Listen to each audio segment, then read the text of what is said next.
Hey guys, MineCraft 1974 coming back at you with another tutorial. This time we will be covering MFFS, the Modular ForceField System for MineCraft 1.52. CalClavia is the new technically owner of this mod. Took it over from Thunderdark back in February. Pretty sure he's been working on it for a while, but in 1.52 the whole mod has been changed and we have a whole new way of things working. Gotten rid of a bunch of stuff and total different way of actually producing the energy that it takes to make the force fields now. So without further ado, let's get this baby going. So one of the first things you might notice is that we no longer have any ore generation for MFFS. Monzit is totally gone, been deleted, bye bye, have a nice day. It has been replaced by a powered type system where we'll go over in a few seconds that now everything is made with power. And these are the new blocks. You've got 5 new blocks. These are your main blocks that control all your force fields and everything you can go through with them. The first one is the cohesion driver. This is basically your engine that runs what's now called Fortran. That's the type of energy used in MFFS machines. This totally replaces the ore generation, Monzit, doing everything else. Now this can actually run off any type of energy, and if you look up here we actually have MJs, EUs, wattage, and volts. I believe one of these has to do with universal electricity, so cohesion driver is what we build the energy with now. The next block is called the Fortran capacitor. What this block does, it passes the energy from the cohesion driver onto all the other machines in MFFS. The force field projector is your basic understanding. It's what makes your force fields. It converts Fortran to the force fields.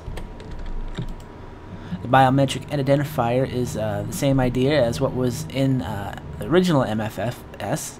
It allows you user rights to the system, from breaking blocks to actually going through the system, the actual force fields. And the interdiction matrix is the opposite of the one we just went over. This is what allows you to control and hurt and just kill different mobs and stuff like that by adding modulars to the system. And alright, the cohesion driver requires power, and you can use any kind of power. Like I said, EU, MJs, the wattage thing and the voltage thing, or whatever those mean. I don't really cover those too much, but it works with pretty much a lot of different power sources, and they're listed right here. And they show you the conversion rates. So let's go over this first. The conversion rates for this is quite high if you actually notice it. So what this means is that I'm only going to get 10 MJs, or this is going to suck up 10 MJs to do the cycle that it needs to do. And you know, it might not seem a lot, but consider it like the lasers in BuildCraft for the advanced table. It's the same idea. You need a bunch of lasers to actually make things going faster. So that's how that works. A couple different things in here. If we look around at the thing, you can set the frequencies to all your machines, and you can either set them up manually by, we'll change it to 4, going like that, or you can get one of these frequency cards, place it in the slot here, and what that will do is that will automatically set this frequency card to 4, and we'll go over that a little bit later. A couple other things, you got progress idle, upgrades, and other things in here. To turn this on, you actually need to hit the little redstone here, or actually supply a redstone signal to it. Need to power it up with one of these. Obviously it only takes MJ, so you only need to put 10 MJ into it to actually make it work. Let me make it daylight again. And once you turn it on, it should start working. And as we can see here, it says the Fortran. It's giving us, you see our values going up, 422. The default mode of this is actually 40J. But you can actually make this a little faster, and there's 2 blocks that you can add to this that will make this faster. It's called the lapis lazuli and nether quartz. Both have the same effect, so it doesn't matter which one you use, but if you add 1 block to it, it will get rid of the block, and now you can it actually produces 160J per cycle. There's a couple extra modules that you can add to this. We'll go over those right now. One's the speed module. If you just put it in there, I do believe these are stackable, so as many as you put in there will actually speed up the system. There's a speed module, there's the capacitor module, or the capacity module, which will just upgrade the amount of Fortran it can actually store. This little button right here we have is called the derive button, and what that will do is what the default mode, it converts energy into Fortran. To integrate, it actually converts Fortran into energy, so it's the exact opposite, and so that's how that button works. Now let's go on to the second block that we need, which is called the Fortran capacitor. Place that right here. As you can tell, I have this set at 4. You can either change this by going in here and setting that to 4, or you can put the frequency card in there, or you can just use the frequency card to quickly change it over by shift clicking and clicking it. Now the frequency is automatically set to 4, and if we turn the machine on, we got this nice little animation that shows that we're having a transfer of Fortran. Now what I have noticed is that there's actually no transfer shown from the cohesion driver to the Fortran. It's actually going from the Fortran to the cohesion driver. I believe it's what it looks like to me, but I could be wrong about that. As you can tell, it's actually storing up energy, and what the Fortran capacitor does, it actually distributes the energy amongst the other machines, and we'll get into that a little bit.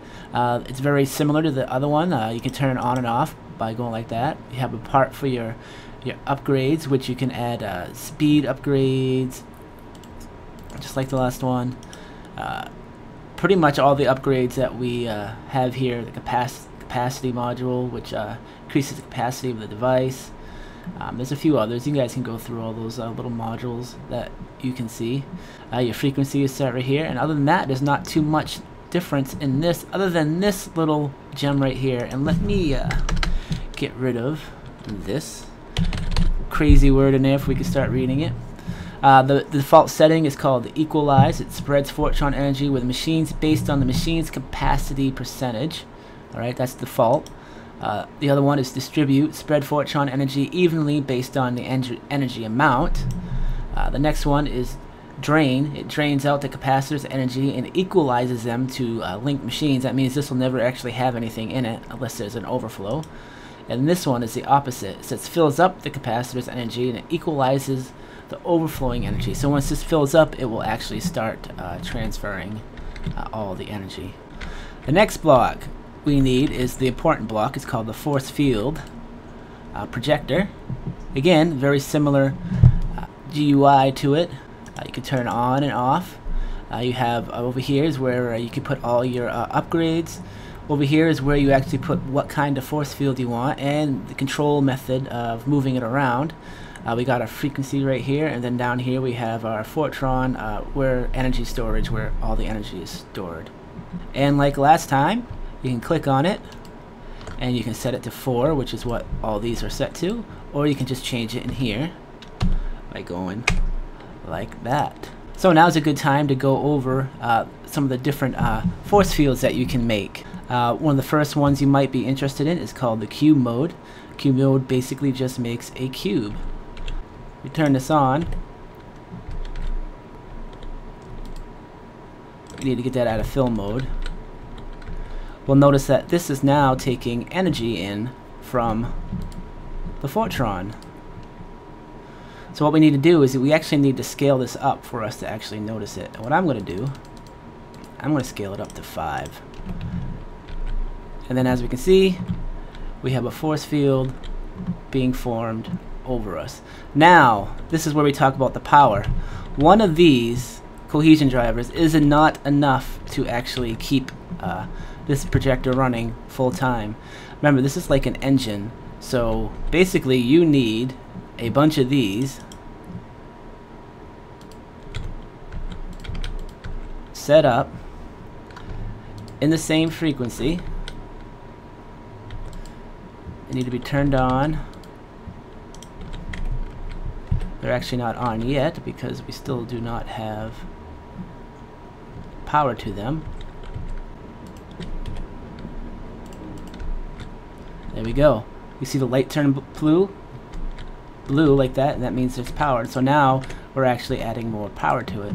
And of course, if we add one of those to it, it'll speed it up. And we add one of those to it, it'll speed it up.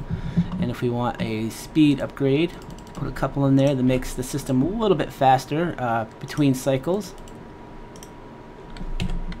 It'll speed up, and then we'll notice that we're actually getting a little bit more Fortran from it. And it's probably gonna see how the force fields already went down. So you need a lot of these blocks to actually run the new force field system. That right there is 30 MJs, so it's 10 each. So each one of these to run at full capacity is going to cost you 10 MJs. So you can imagine the amount of power that this new system actually will cost you. So let's keep that in mind. We'll get back into that a little bit later. There is a cheat mode infinite power card that I'm going to use right now just for demonstration purposes. If you place it into here, it gives you unlimited Fortran. That way I can just show you guys the different force fields that we can have. So that's the cube mode. Next one is the sphere mode. And place that right in there. Basically this makes a sphere around you. Pretty awesome. Next mode is tube mode. This will make a tube around you with 2 openings on the end. So you can kind of walk in and walk out. Pretty awesome. You got a pyramid mode. This one's a little bit more tricky. It's got to get in closer. But it basically makes a little pyramid for you. And again, you can increase the scale of this by quite a bit. I added 30 scale modules to that, and you see how far that's going out. And again, if you want to speed this up, you can add some speed modules to it, and it will speed the system up on how it increases in size. Pull that out. But of course, the more you scale it, the more power it will cost you. And if you notice the power down here, it's just 25J. If I added that in there, you can see actually it goes up to 61. The other one is called the cylinder. We can load that up. This one actually almost killed me there, but it makes basically a cylinder that travels from the bottom up. So if you can see in here, now that we covered a few of these modes, let's go over what we can actually do to these modes. Meaning, there's a lot of different things that you can add to it or take away from it by adding modules to it. And the modules the same way. We're using a couple of them right here. We got the scale module here and the speed module right there. Now I can't go over every module because it would take forever to cover them, but there's the field fusion module that allows you to use 2 or more actual force fields together to create like different shapes to work them together and stuff like that. A nice cool new feature of this, and we'll cover this a little bit later on how you can use it, is called the field manipulator module.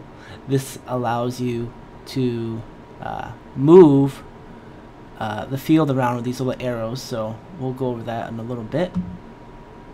We got a camouflage module, which allows you to camouflage the actual force field with any block in the game. There's the field stabilizer module. This one allows you to turn the force field into solid blocks. It will definitely cover around what kind of different things you can use. This is a new type of thing in the game, and we'll cover that a little bit later. Alright, so the first thing we'll check out is the translation modules. Now how these work, you see these little arrows right here? You can't just push these and expect anything to happen. That's not how it works. You either have to put a scale module into them or a translation module. Now the translation module works on a 1-to-1 basis. So if you put one translation module, say into the left, it will move the whole system over 1 block. We can tell how it moved over. You can move them up. It'll move the whole system up. So that's how you use these. You can move them anywhere you basically want. You can even move them underground. You guys can play with that stuff. We're not going to get too much into it. Now that basically came back around us. Another system that we can use is called the camouflage system. We place that into where you can edit everything. Right now it has absolutely nothing, but if you want to camouflage it, say I want to use a block of gold, you put the gold into the same spot and it will actually create a block of gold.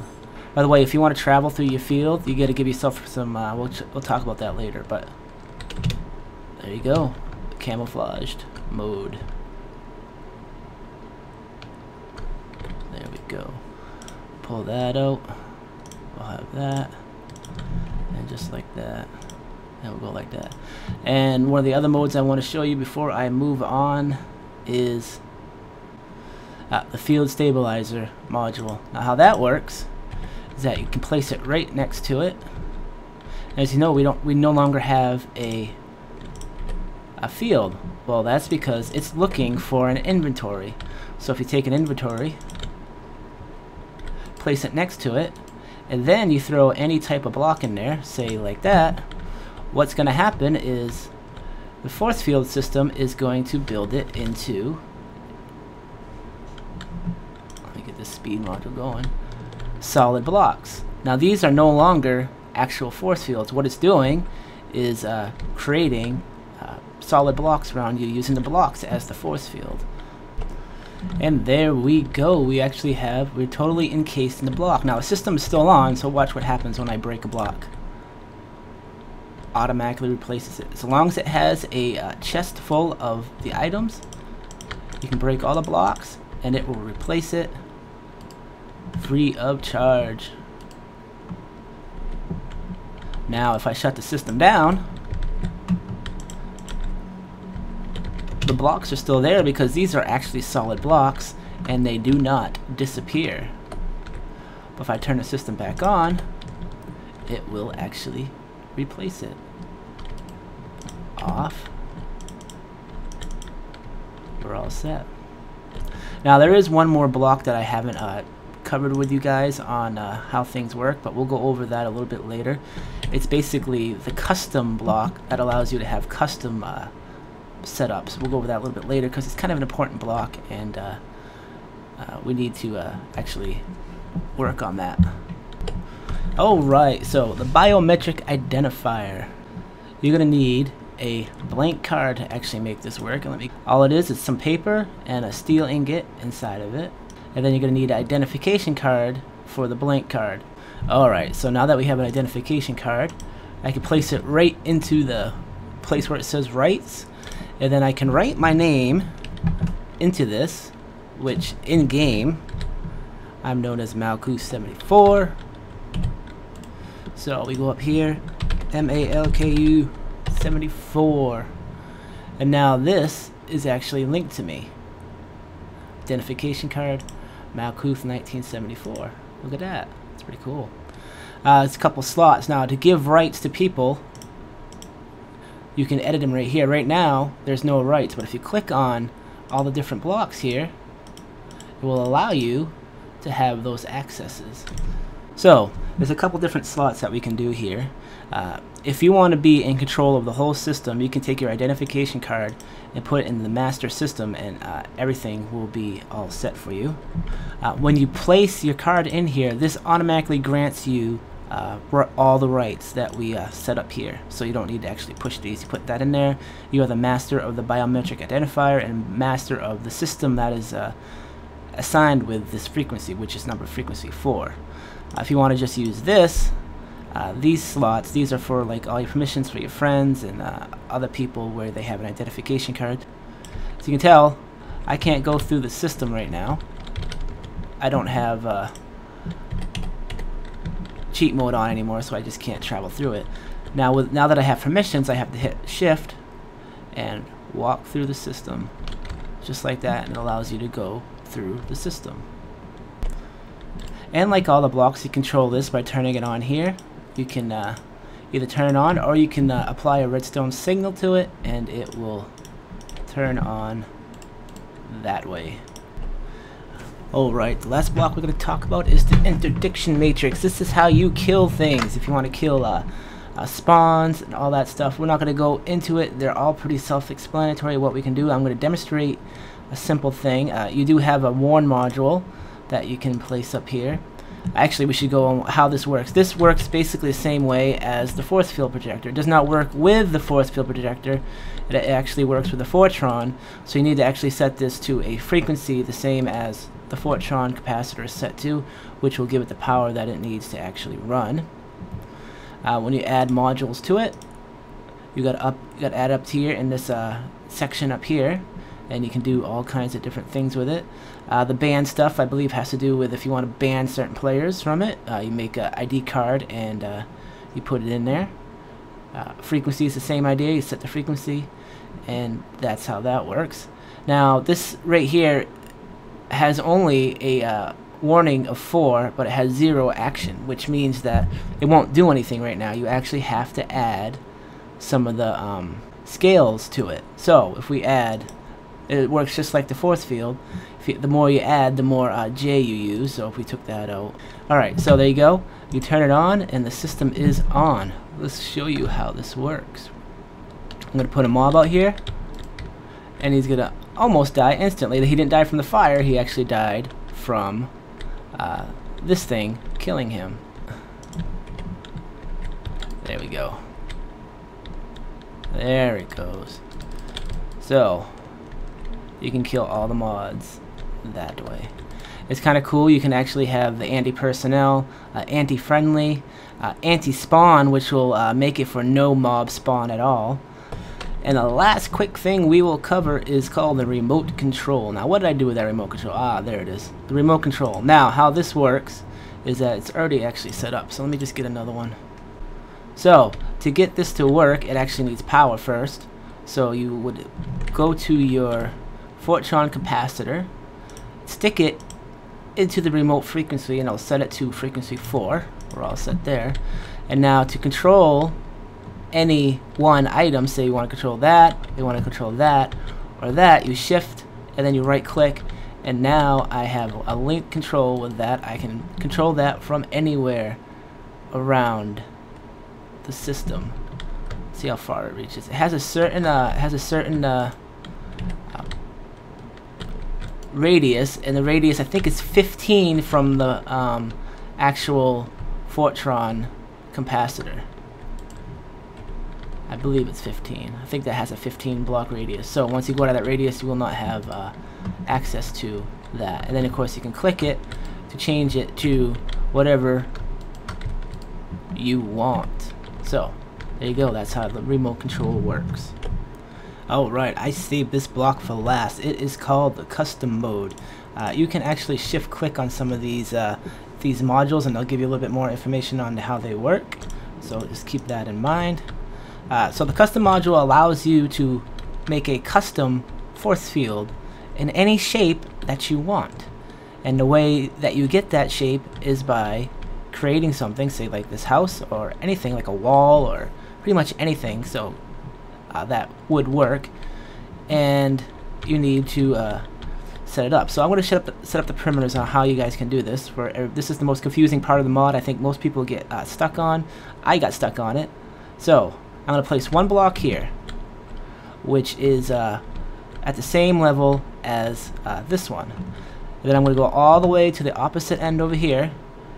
The block comes all the way down here. I'm going to go outside the block, and then I'm going to go up. So I'm at level with that block. Alright, so now I'm going to take the custom mode. Let me put creator back on. And what I'm going to do is I'm going to right click on this block. I'm going to get a little set point there. You need to set 2 points in this to make this work. And then I'm going to click on this one to set that point, which sets that up. Now, to save everything that's in between these 2 blocks, that's why I clicked up there. So it's going to save everything up there, and then I clicked it down here, which is going to save everything down below. So it's going to basically save everything in between these blocks from up there to down there. So you hold shift key, and you just click into the air, and now it says field structure saved. Now make sure you get that. Now let's see how this works. one of the first things I am going to do, since I have done this before, you're going to want to move this away from you. Basically move it away from the force field projector. So what I'm going to do is I'm going to put 1, 2, 3, 4. I'm going to put 7 translation modules into one of the arrows here. I'm just moving it to the left, and I'm going to take that custom mode and I'm going to stick it right in the middle. Now what we notice is that, oh look, we got the top of the roof, but it's a little bit low. So I'm going to take some more translation, and I'm going to go up 4. Is that enough? That was a little bit too high. 3. That should work. Let me get that out of there. And there we go. I didn't take these blocks out, but normally you would take these blocks out. You see how they're showing the blocks? Because they're showing everything basically out on this edge. Oh, by the way, if you have grass or anything in there, it'll show grass as a regular block. Alright, so there we go. It looks just like the house. It's pretty cool, huh? But it is a force field. You can go inside it. It has windows.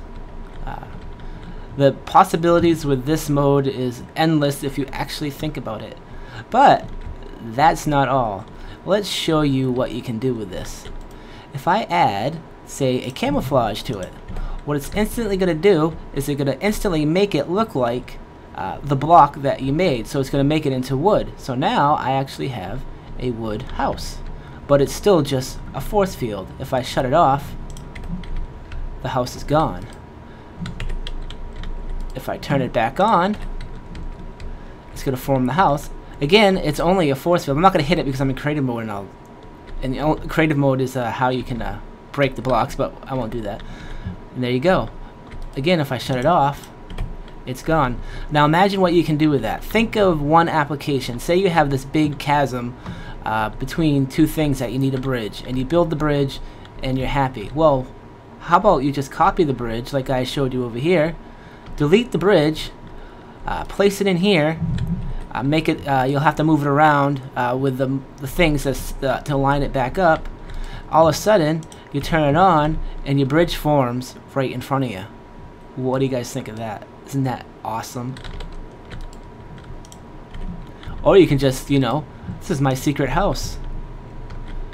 Everything just formed in it. Now it won't. I don't think. I'm pretty sure it won't. It won't be able to create like machines or anything like that. It'll just create the house, and you'll be all set. But that's not it, because we live in the real world. Notice I have the real world, as in Minecraft real world. I have some oak woods in here with an inventory. You guys know what that means, right? That's right. The field stabilizer module. Remember I showed you guys that? It actually stabilizes the field by adding blocks to it. So we'll add it in there, and as we notice, it's starting to build stuff. But I want to speed this up a little bit because this is a video and we don't want to go totally. So there we go. It's actually building. Let me take this out of creative mode, by the way. There you go. It actually built the thing. Now this time I shut the system off and the house is still there because these are real blocks, are Minecraft real blocks. Let me I'll put that back. But say I break it,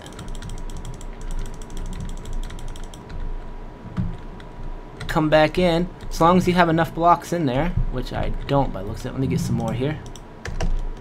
Wood.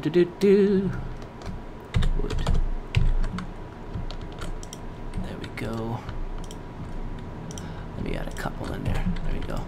Turn the system back on, it's automatically going to replace all the blocks. And of course, if I break them this way, it's going to do the same thing. It's going to replace all the blocks for you. A self-repairing house. How awesome is that?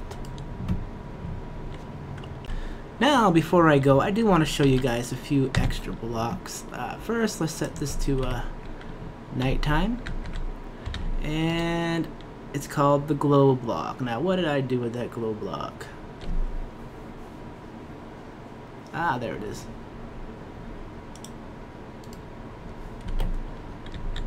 You add a glow block to your module, it'll actually emit a small glow, but it is dependent on how many you add. So let me add a bunch more of those. I'll make that like that. Say we do like 64. See how it's a little bit brighter around here now? I pull them out. Oh, just delete that. I pull them out. It rebuilds the shield and it's now darker. Set it back to daylight. Another block that we can do is called the sponge where'd that go? Okay, the sponge module. Now I'm going to take this water and I'm going to set this up just like that. Oh, just a bunch of different water everywhere. Oh, what a mess. There we go. So if I can stay put here. Alright. We take the sponge module, place it in there. What it will do is once the field is done, it deletes all water within the field. So I think that's about it, guys. I think I've covered pretty much everything I can cover. As always, if you want to know how to build these stuffs, you could just go into NEI and you click on it. Everything, you know, is going to cost you a little bit to build, but it's not all that bad. It's going to cost you some diamonds. This is an end game type of mod. It's pretty cool. CalClavia is actually taking this mod in a very cool direction, especially the fact that you can build structures and have camouflage structures, and really I'm enjoying this in 1.52. Thanks for watching, guys. I hope you enjoy the mod, and we'll see you later. As always, support the channel, subscribe, comment, and rate, and we'll see you later. Malkuth out.